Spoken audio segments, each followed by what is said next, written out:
자, 오늘은 우리가 도산십이국이라는 작품을 배워볼 건데요. 이 도산십이국이 사실상 쉬운 작품은 절대 아니에요. 그래서 보통 1학년 친구들이 배우기엔 많이 어렵고 2학년 친구들은 조금은 무난하게 배울 수 있고 보통은 3학년 때 많이 접하게 되는 작품 중에 하나거든요. 자, 일단 우리가 도산십이국에 한번 개관을 정리하고 넘어가 봅시다. 자, 여러분, 도산십이국은 고전 시가 중에서도 여러분 고전 시가는 갈래가 정해져 있죠? 얘는 여러 연으로 묶여 있는 시조예요, 시조. 자, 여러분, 시조는 고려 말에 창작이 시작된 갈래로 조선 시대까지 내내 성행했던 갈래라고 볼 수 있어요. 자, 근데 이러한 시조의 가장 큰 특징은요, 정형시라는 점이에요.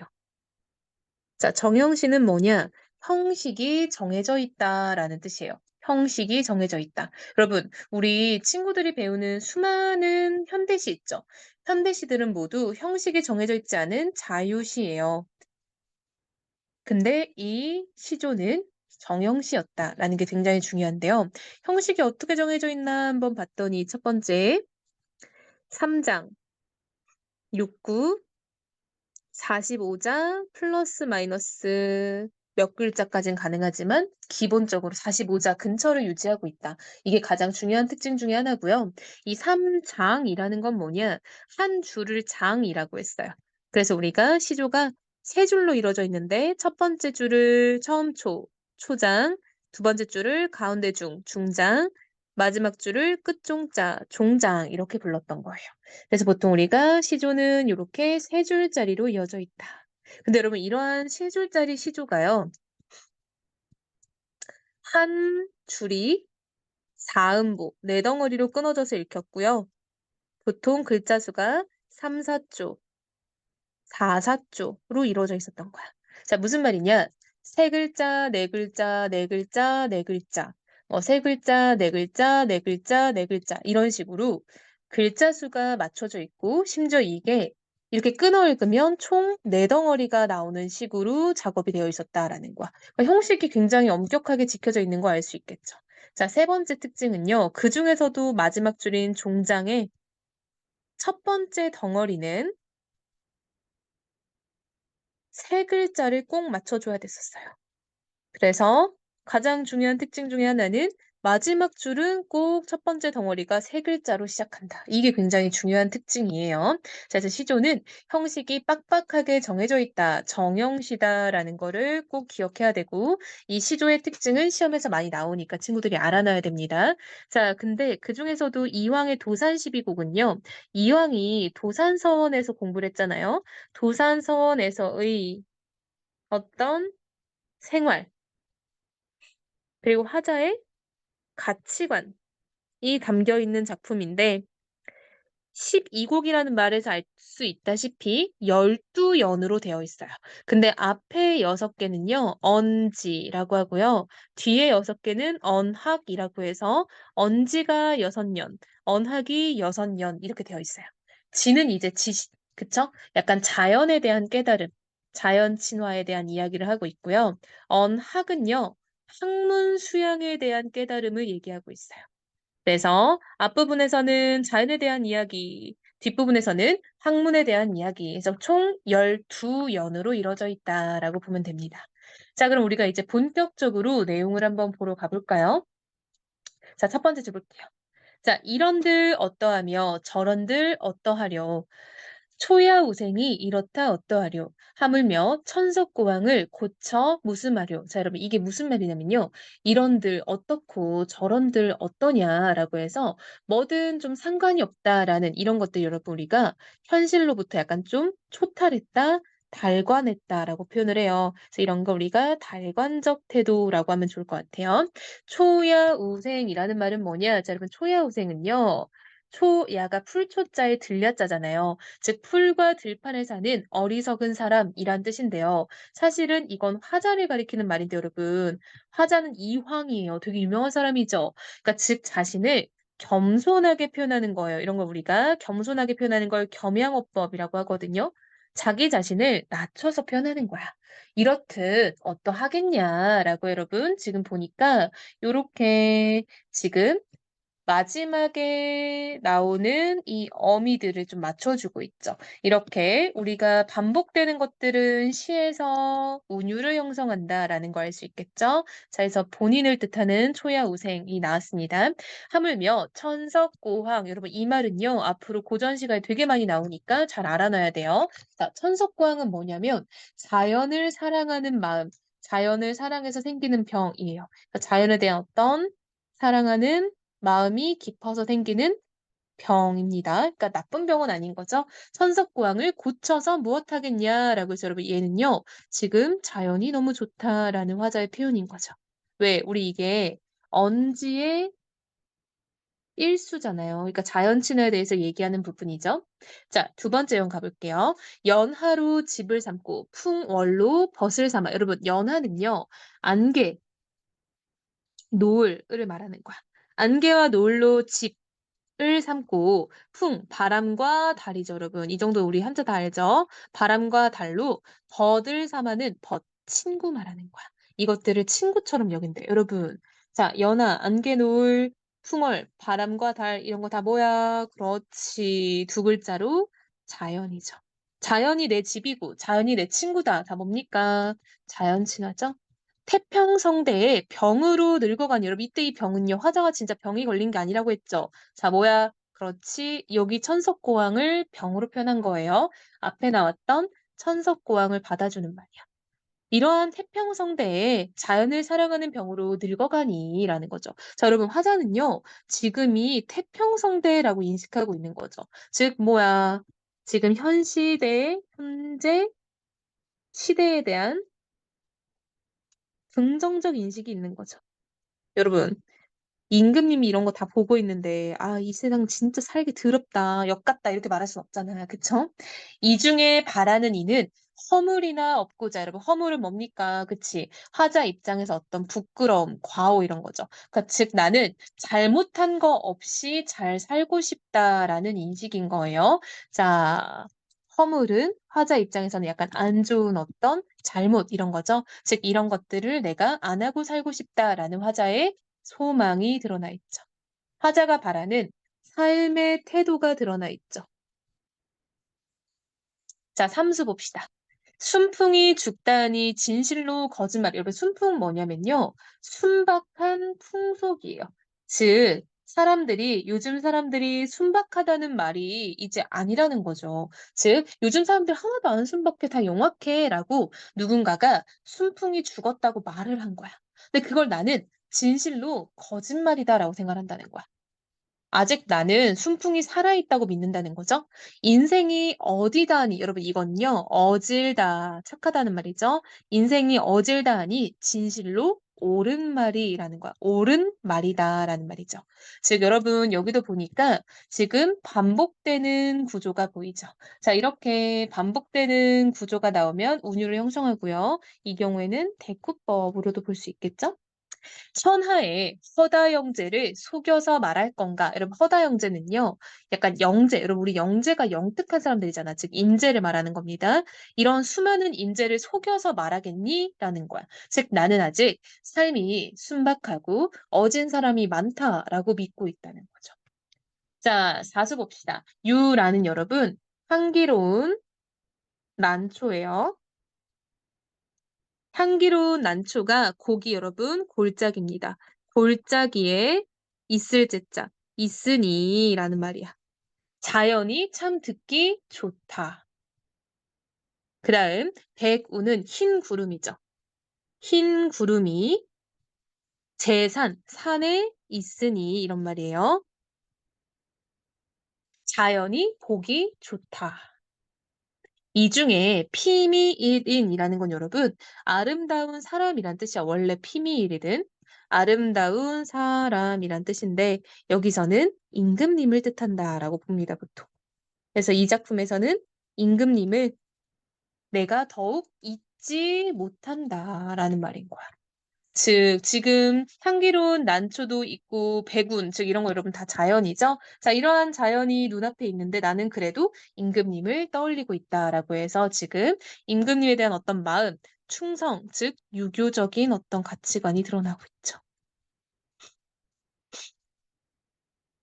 자 그다음 오수 볼게요. 산전의 유대하고 대하의 유수이로다. 자 여러분 봐봐. 산 앞자 앞전자야. 산 앞에 유대 대가 있고 이런 말인 거야. 여러분 대는요 절벽 말하는 거예요. 우리 뭐뭐 대 이런 게 보통 절벽입니다. 자 그다음 대하의 절벽 아래에 이런 말입니다. 절벽 아래에 흐르는 물이 있다라는 거죠. 물이 있으니 때 많은 갈매기는 오명가명하거든요. 여러분, 자, 갈매기가 이렇게 날아다닌대요. 어떻다 교교 백구는 멀리 마음하는 거라고 돼 있죠. 여러분, 이게 해석의 여지가 좀 많아요. 이 부분이 되게 어려운 부분 중에 하나인데, 자, 그럼 이 교교 백구를요, 첫 번째, 원래 이 백구가 성현들이 하는 말을 의미했어요. 하얀 말. 그래서 이 작품에서 이거는 그냥 성현을 뜻한다. 어떤 약간 공부하는 사람들을 뜻한다. 라고 보기도 하고요. 두 번째, 그렇기 때문에 자기 자신을 뜻한다. 이렇게 해석하기도 해요. 자, 그래서 이게 무슨 말이냐면, 이렇게 산 앞에 절벽이 있고 절벽 아래에 흐르는 물이 있는 이런 자연에, 자연이 참 좋죠. 이러한 자연에서 갈매기까지 이렇게 오며 가며 참 좋은 풍경을 가졌는데, 왜 공부하는 사람들은 멀리 마음하는 곳, 이게 무슨 말이야? 즉, 마음이 떠 있냐라는 말이거든요. 멀리 마음하는 곳, 이 말은 마음이 떠 있다. 즉, 자연에 있지 않고 어디에 있다? 마음이 속세에 있다. 이런 말인 거야. 이거는 공부하는 사람들은 왜 다 그렇게 속세에 가려고 하는 걸까? 라고 해서 이 공부하는 사람들을 비판하기도 하고, 혹은 나는 이렇게 좋은데 왜 딴 생각을 하는 걸까? 라고 자기 얘기를 하는 거기도 해요. 그래서 이거는 여러 가지로도 해석이 될 수 있다라는 거 중요합니다. 자, 이어서. 자, 춘풍의 화만산하고 여러분 춘풍은 봄바람이죠. 봄바람에 화만사는 꽃이 가득할 만 산자예요. 즉 풀었으면은 꽃이 산에 가득하고 추야는 가을 밤이죠. 가을밤에 월만되는 달이 절벽에 가득할 만자라고 했죠? 가득하다라는 거예요, 여러분. 즉 여러분 화만산 그리고 월만대 이런 것도 다 자연의 모습인 거죠. 봄에는 꽃이 피고 가을에는 달이 뜨고 사시가흥 즉 뭐야? 사계절에 이런 흥치, 흥겨움이 사람과 한 가지다라는 거는 이 사람과 늘 함께한다라는 말이죠. 하물며 어약연비 운영천간이야 어느 끝이 있을꼬라는 건 여러분 이 어약연비는요 물고기가 약간 막 물에서 뛰어노는 거. 자 운영천간이라는 것도요 솔개, 새예요. 솔개가 하늘 높이 나는 것. 자, 이런 것들을 말하는 거야. 이게 끝이 있겠냐라고 해서 자연의 아름다움은 끝이 없다. 이런 말이겠죠. 어렵죠, 여러분? 한자가 많아요. 거의 그냥 이 작품은 외운다고 생각을 하는 게 좀 좋을 것 같아요. 그쵸? 자, 이어서. 천운대를 돌아들어 왈락제가 소세한데 여러분 여기서 이 왈락제는요 지금 이게 오타 같아요. 보통은 제라고 써주는 게 좋아요. 제. 이것을 한번 잘 고쳐볼게요. 흰색으로. 잠깐만.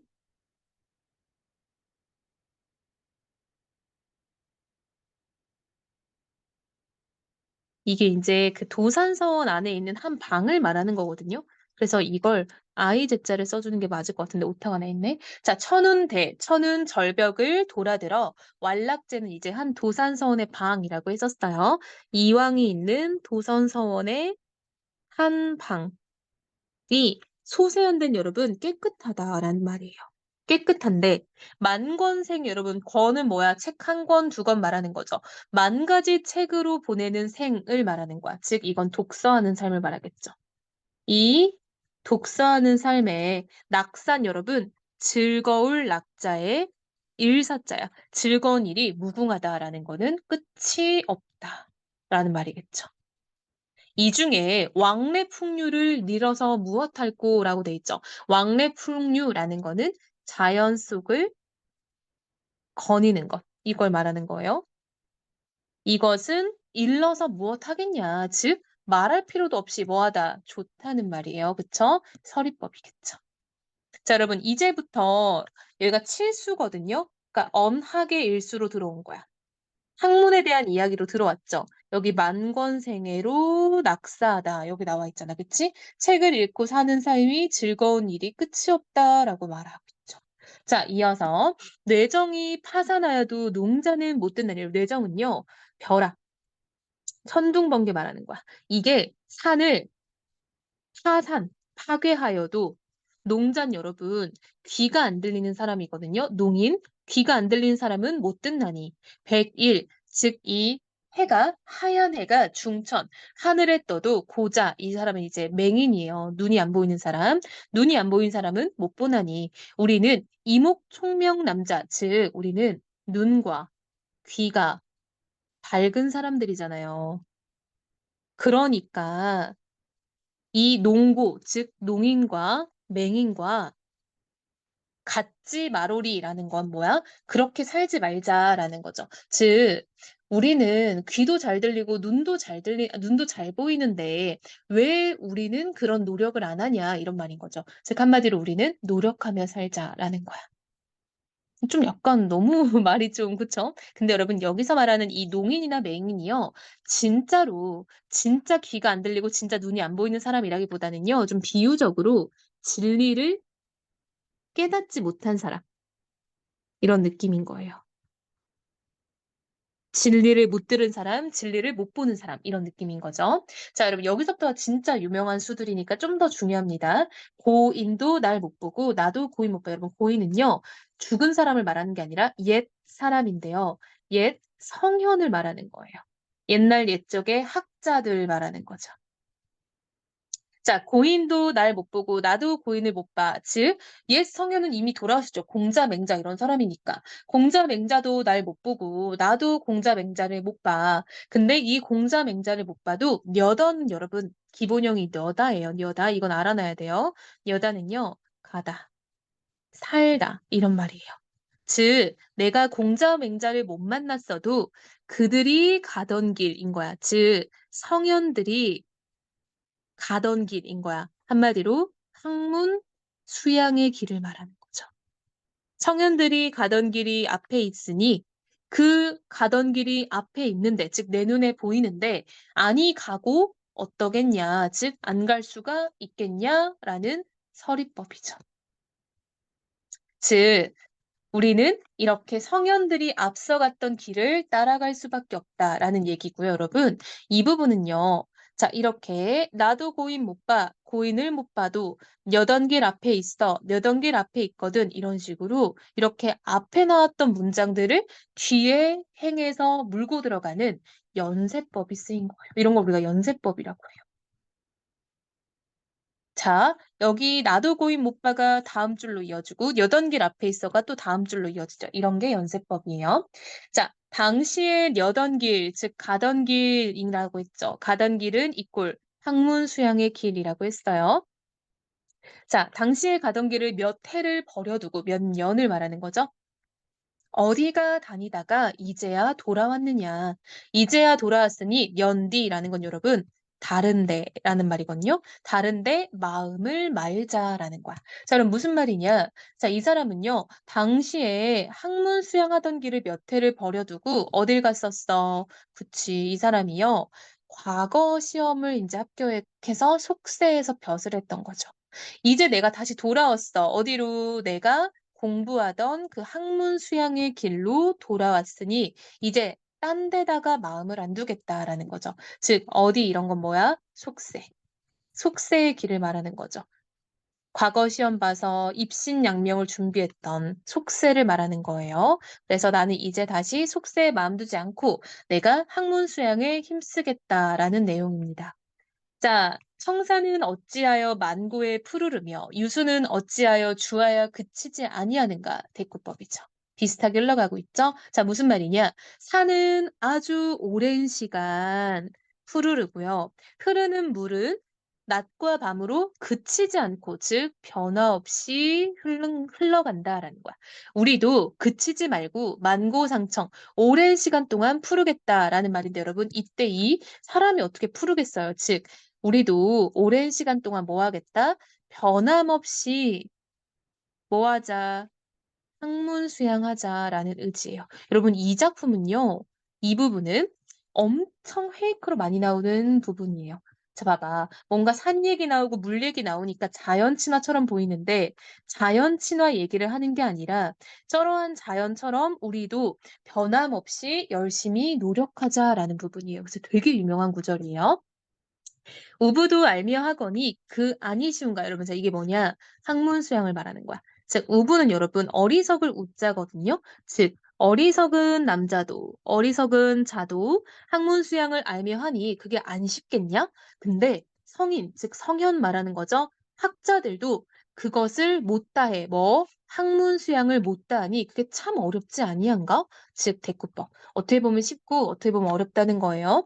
쉽거나 어렵거나 중에 늙는 중을 몰라라. 즉 뭐 하면서 학문 수양하며 우리 늙는 것도 모르고 한번 노력해 보자 이런 말이라고 했죠.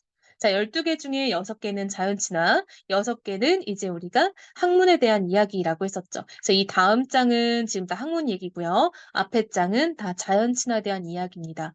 여러분, 이 이황이 워낙 똑똑한 사람이다 보니까 한문 사용이 굉장히 많잖아요. 그쵸? 그래서 되게 어려울 거예요. 그래서 우리 친구들이 이거 해석을 굉장히 어렵겠지만 영상을 여러 번 보고 그리고 여러 번 좀 반복해서 복습을 함으로써 이게 어떤 내용인지 차라리 그냥 외워버리는 게 내신 시험에선 좋을 거예요. 그쵸? 그래서 우리 친구들이 꼼꼼하게 다시 한번 보고 이해가 안 가는 부분 있으면 꼭 질문을 하면 좋을 것 같아요.